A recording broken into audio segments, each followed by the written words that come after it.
pong pag-uusapan natin?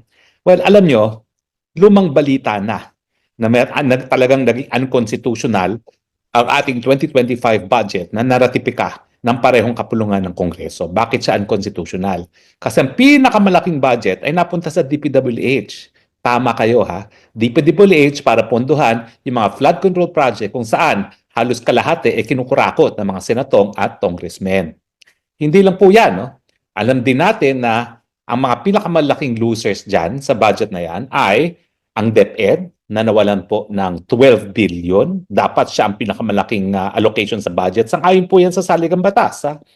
Ang CHED, ay nako, nawalan po siya ng 30 billion. Ha? Ito po yung nawala. Kapag sinabi ko nawala, yung pinropose ng Malacanang, binawasan ng Kongreso. Yung para sa ating panukalang batas na libreng tuition sa lahat ng state universities at colleges, binawasan po ng 3 billion. Yung ating DSWD, nabawasan po ng 96 billion. Antakin nyo, napakalaki po niyan. At saka ang PhilHealth, syempre, tinanggal yung government subsidy na 74.4 billion.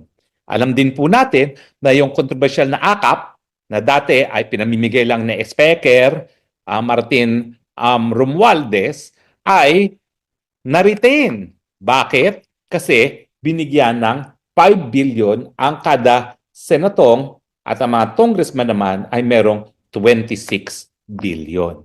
Ang suma total, yan po ay 83 million na AKAP para sa mga congressman at kung 5 billion po para sa Congress sa mga senatongs divided by 24, yan po ay roughly 200 something million kada isa. Now, ano pong ibig sabihin nito? Well, ibig sabihin po talaga, ang Kongreso hindi alam ng prioridad. Una-una, hindi nila alam na dapat sumusunod sila sa saligang batas na edukasyon ang dapat pinakamalaking allocation. Inuna nila yung mga infrastructure project na wala namang pakinabang ang taong bayan kasi kalahati no napupunta na sa kanilang mga bulsa. Now, itong AKAP nito ang masakit. Alam nyo ba, nagkaroon din ng opinion itong si Chairman Garcia ng COMELEC ng pamimigay ng ayuda kasama ng AKAP, ang TUPAD at ang AIX ay hindi pinagbabawal sa panahon ng eleksyon.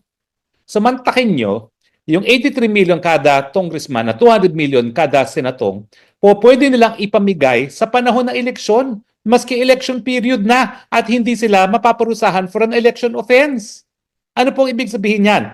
Ibig sabihin, lahat ng mga ayuda na dapat ibinibigay sa isang buong taon, uubusin po yan sa panahon ng eleksyon dahil ang eleksyon ay Mayo. Sigurado po yan. Marso pa lang, ubos na yan. Kasi may mga listahan na yung mga senatong at mga congressman na yan kung saan talaga sila mamimigay para ang mangyayari institutional vote buying.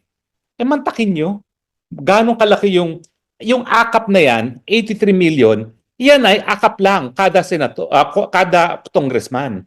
E meron pang TUPAD, meron pang AIX. Isabihin mo na kada congressman ay meron silang tagta 10 million each. O di meron na silang 100 million na pamigay. Mantakin nyo, 100 million. Eh ang mga butante naman kada distrito, 100,000. So pag ikaw ay namigay lang sa mga 30,000 at meron ka namang 100 million, sigurado ka ng panalo. O hindi ka nagagastos halos ng sarili mong pera. No? Kung gagastos na lang sila ng sariling pera para mamili ng boto, kaunti na lang. Ang problema sa ating mga taong bayan, ang akala nila, yung mga ayuda na yan nagagaling sa bulsa ng mga senatong at congressman. Hindi po. Galing po yan sa buwis ng lahat ng mamamayang Pilipino. Hindi gaya ng mga congressman at senatong na naghihirap. Kasama rin po yan yung luha at saka yung pawis ng mga OFWs na talaga namang nagbubuhay alila sa iba't ibang parte ng daigdig para lang mabuhay ang kanilang mga minamahal sa buhay dito sa Pilipinas. Alam nyo, nung ako'y nagsampa ng kaso laban dyan sa pork barrel na yan, ang sabi talaga ng Korte Suprema, kayong mga mambabatas, ang trabaho nyo lamang ay gumawa ng pangtaunang budget. Matapos magawa na ang budget, wala na kayong pakialam sa implementasyon. Yan ay gawain na ng ehekutibo. E mantakin niyo ngayon, yung AKAP pa lang, 83 million kada congressman, 200 million kada senatong, na pamimigay para sa eleksyon. Malinaw na malinaw po yan. At kung isusuma total mo nga, maliit ang 100 million kada congressman. At maliit ang 250 kada senatong sa ayuda na iuubusin nila from now until May. At yun nga pong masakit, hindi siya covered ng election ban. Mantakin nyo yan. Gagamitin ang pondo ng taong bayan para bumili ng boto. Tama ba yan? At ano pa pong nangyari? Naku, tumaas pa po. Halos kalahating bilyon po ang program funds. Ano ba yung mga program funds? Yan po talaga yung mga importanteng mga proyekto na habang walang pondo ay hindi mapopondohan. Ibig sabihin, yung mga yan, gaya ng mga, yung ating counterpart financing para sa mga foreign funded projects, yan po yung linalagay nila sa program funds. Samantalang, yan ang mga proyekto na po pwede nang gawin kung bibigyan lang ng counterpart financing ng Pilipinas. Hindi po nangyayari. Napakalungkot po. Alam mo siguro, unang-una, labag sa saligang batas yung pagbibigay ng mga senatong at congressman sa ayuda. Yan po ay kaso ko, Bellica versus Congress of the Philippines. Na talaga ang trabaho lang nila bumuo ng pantaunang budget. Matapos niyan, hindi na sila dapat nakikialam, maghihimasok sa implementasyon. And yet, dinagdagan pa nila AIX, TUPAD, at ngayon, yan, AKAP. O, imbis na mawala, dinagdagan pa sa panahon ng eleksyon. Ano na ngayon ang pag-asa ng mga talaga namang dapat maihalal sa ating Kongreso dahil hindi sila nag-aaksaya ng panahon sa mga investigasyon ng Huwad Committee? Ano na yung mga tsansa ng nais magsilbi dahil meron silang kakayahan bukod sa pagsa-cite in contempt sa mga resource persons na hindi naman dapat sina-cite in contempt dahil labag na ang ginagawang investigasyon ng Huwad Committee? Kaya tuloy, bulok ang mananatili sa Kongreso. Mabuti na lang ay merong term limits. Goodbye Barbers. Papalit sa kanya yung asawa niya. Goodbye Fernandez. Matatalo yan. Matatalo yan ni Hernandez bilang Bulacan na governor. No? Yan yung mga three-termers. At goodbye Paduano. Kasi third term na yan si Paduano. Kaya naman walang pakialam yan. Okay? Dahil alam mo niya na kailangan siya magpahinga ng 3 taon. Samantalang yung mga re-electionista, nako, please la, abante. Ang balita ko, napakalakas na ni Uy. Pero ano ngayon ang laban ni Uy na merong 100 million na pamigay si Abante?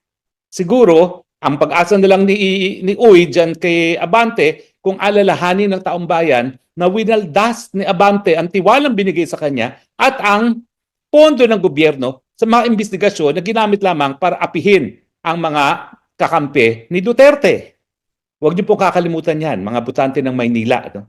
Hindi lang po yan kay Abante, pati yung Chua. Nako, nakailang hearing na sa confidential fund na hindi na dapat naman binubusisi dahil ito ay meron ng seal of good approval, unqualified opinion ng COA. So kung anumang kababalaghangang iniisip ni Chua at ng kanyang Committee on Bad Government dyan sa House of Representatives laban kay VP Sara, yan ay guni-guni na lang nila. Yan po ang dahilan ngayon kung bakit ganito ang budget. Para yung mga re-electionistang bugok, gaya ni Chua at ni Abante, manalo dahil meron na silang 100 million na ayuda na pamumudmod in time for elections. Pero mga kababayan, kung kayo'y Katoliko, pakinggan niyo po ang sinabi dati ng ating mga liderato ng ating simbahan. Tanggapin ng pera, lalong-lalo na galing yan sa kaban ng taong bayan. Pero bumoto sang-ayon sa konsyensya. At itigil na natin yung mga nagwawaldas ng pera para sa Kongreso, lalong-lalo na. Ang Kongreso po, ang trabaho niyan, tagagawa ng pulisya para malutas ang problema ng unang-una, walang tigil na pagtaas sa presyo ng bilihin. Kakulangan ng trabaho at bababang sweldo. Yan po ang dapat tinututukan nila. Hindi ang pagpupulbos sa mga kalaban sa politika.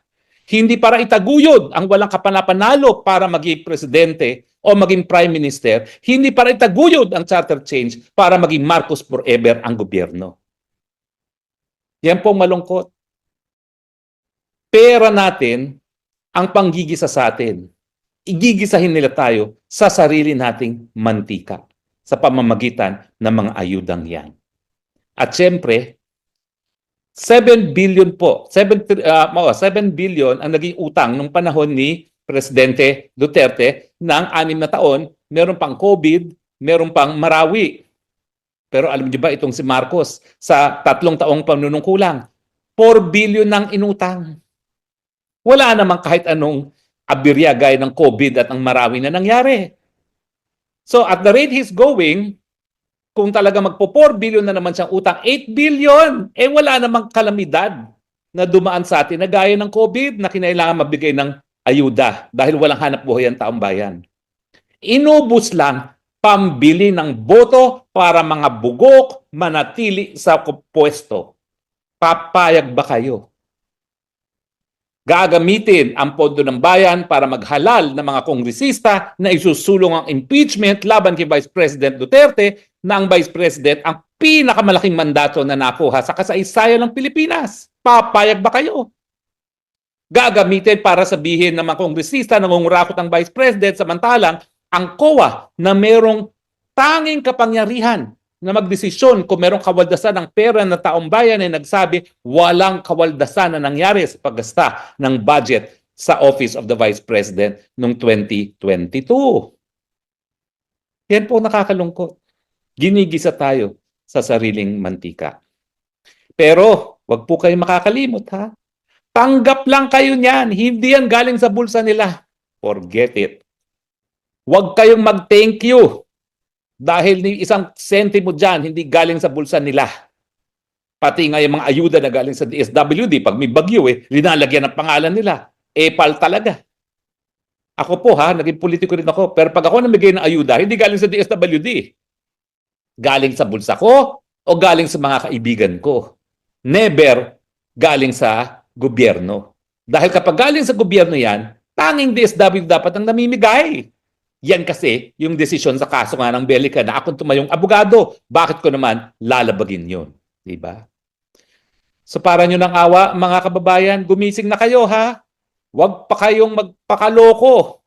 Itong eleksyon nito, ipapanalo ng mga walang ya sa tongresista natin ang mga ayuda. Tanggap lang po kayo ng tanggap. Galing po yan sa hirap ninyo at hindi dahil sa kanila. Agree or disagree?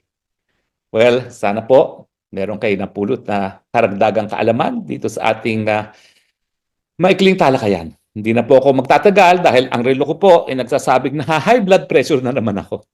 Ewan ko ba ho, every time ako yung nagsuspox hour, high blood na ako. So titigil na po ako ngayon. Pero maraming salamat po sa inyong patuloy na pagtangkilik.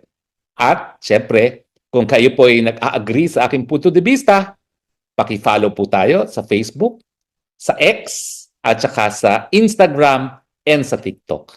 Please lang po kung hindi pa kayo nagpa-follow at nagla-like, follow us and like us on Facebook, TikTok, Instagram, and X. Magandang araw po sa inyong lahat. Ito po yung Spokes ng Bayan nagsasabi, I love you Philippines. You're the only country that I love. You're the only country that I have.